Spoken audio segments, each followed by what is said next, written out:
ये आकाशवाणी है। अब आप लवली निगम से समाचार सुनिए।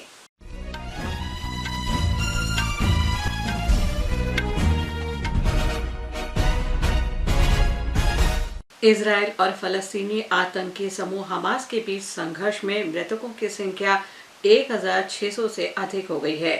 विभिन्न मीडिया रिपोर्ट के अनुसार इजरायल में 900 से अधिक लोग मारे गए, कम से कम 2,600 घायल हुए हैं और हमास ने कई लोगों को बंधक बना लिया है। फिलीपींस में 687 लोग मारे गए और 3,726 घायल हुए हैं। इजरायल ने गाजा की पूर्ण घेराबंदी करने और भोजन, ईंधन तथा अन्य आपूर्ति रोकने को कहा है। संयुक्त राष्ट्र महासचिव एंटोनियो गुतेरेश ने कहा है कि लगभग 1,37,000 लोगों ने संयुक्त राष्ट्र राहत और कार्य एजेंसी के शिविरों में शरण ली है। ये एजेंसी फलस्तीन में आवश्यक सेवाएं उपलब्ध कराती है। इस बीच अमेरिका, फ्रांस, जर्मनी, ब्रिटेन और इटली के नेताओं ने संयुक्त बयान जारी कर इजरायल पर आतंकी समूह हमास के अचानक हमलों की निंदा की है। अमेरिका के राष्ट्रपति जो बाइडेन, फ्रांस के राष्ट्रपति इमैनुअल मैक्रों, जर्मनी के चांसलर ओलाफ शोल्ज, इटली के प्रधानमंत्री जॉर्जिया मेलोनी और ब्रिटेन के प्रधानमंत्री ऋषि सुनक ने संयुक्त बयान में कहा कि हमास की आतंकी कार्रवाई का कोई न्यायिक औचित्य नहीं है। केरल के मुख्यमंत्री पिनाराई विजयन ने इजरायल में केरल वासियों सहित भारत के सभी नागरिकों की सुरक्षा सुनिश्चित करने के लिए हस्तक्षेप की मांग की है। उन्होंने इस संबंध में विदेश मंत्री डॉक्टर एस जयशंकर को पत्र लिखा है। मुख्यमंत्री ने कहा कि इस समय केरल में लगभग 7,000 लोग इजरायल में हैं। विदेश राज्य मंत्री वी मुरलीधरन ने रविवार को कहा था कि इजरायल में फंसे भारतीय सुरक्षित हैं और भारतीय दूतावास ने उनके लिए परामर्श जारी किया है।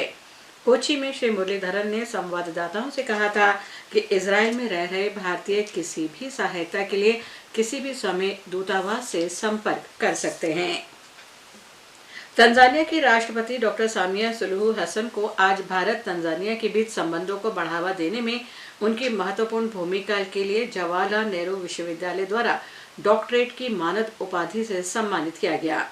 इस अवसर पर डॉक्टर हसन ने आभार व्यक्त करते हुए कहा कि यह सम्मान हमेशा उनके स्मृति में रहेगा, क्योंकि किसी दूसरे देश में ये उनके लिए पहला पुरस्कार है। इस अवसर पर विदेश मंत्री डॉक्टर एस जयशंकर ने कहा कि तंजानिया के राष्ट्रपति सामिया सुलुहु हसन को जवाहरलाल नेहरू विश्वविद्यालय से डॉक्टरेट की मानद उपाधि प्रदान करना भारत के लिए गर्व की बात है। वित्त मंत्री निर्मला सीतारामन मोरक्को की आधिकारिक यात्रा पर रवाना हो गई हैं। वो G20 FMCBG बैठकों के साथ साथ विश्व बैंक समूहों और अंतर्राष्ट्रीय मुद्रा कोष की वार्षिक बैठकों में भी भाग लेंगी। इन बैठकों में दुनिया भर के वित्त मंत्री और बैंकर भाग लेंगे।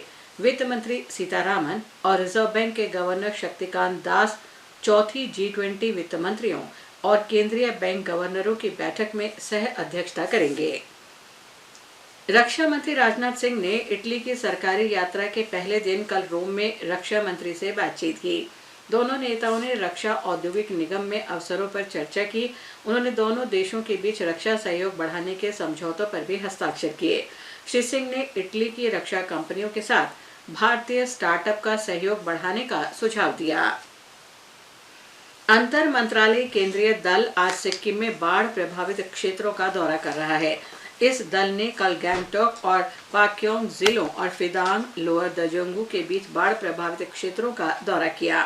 केंद्रीय टीम ने सामान्य स्थिति बहाल किए जाने के लिए वित्तीय सहायता को शीघ्रता से जारी किए जाने का आश्वासन दिया। प्रधानमंत्री नरेंद्र मोदी खेलों में शामिल खिलाड़ियों से आज नई दिल्ली में बातचीत करेंगे।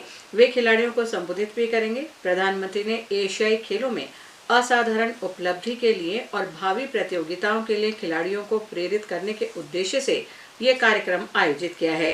भारत ने एशियाई खेलों में 28 स्वर्ण सहित कुल 107 पदक जीते। धर्मशाला में आईसीसी क्रिकेट विश्व कप में इंग्लैंड और बांग्लादेश के बीच मुकाबला जारी है।